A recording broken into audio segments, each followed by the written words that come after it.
SSC নিয়োগ দুর্নীতিতে চাকরিহারা group C কর্মীদের মাসে 25,000 টাকা এবং গ্রুপ ডি কর্মীদের 20,000 টাকা করে ভাতা দেওয়া হবে, এমনটাই ঘোষণা করেছেন মুখ্যমন্ত্রী মমতা বন্দ্যোপাধ্যায়। সুপ্রিম কোর্টে রাজ্য সরকার মামলা দায়ের করে রায় পুনর্বিবেচনার আর্জি জানিয়েছে, আর তা নিষ্পত্তি না হওয়া পর্যন্ত এই ভাতা দেওয়া হবে বলে জানিয়েছেন মুখ্যমন্ত্রী। মমতার এই ভাতার সিদ্ধান্তকে ভাঁওতা বললেন প্রাক্তন বিচারপতি তথা সাংসদ অভিজিৎ গঙ্গোপাধ্যায়। নদিয়ায় তিরঙ্গা যাত্রায় যোগ দেন বিজেপির এই জনপ্রিয় সাংসদ। সেখানে ভাতা ইস্যু নিয়ে মমতাকে আক্রমণ করেন তিনি।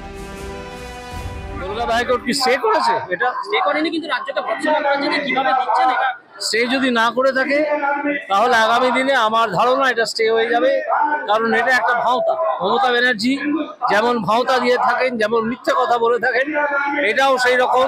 যাদের চাকরি চলে গেছে তাদের সঙ্গে একটা ক্রূর ভাঁওতা।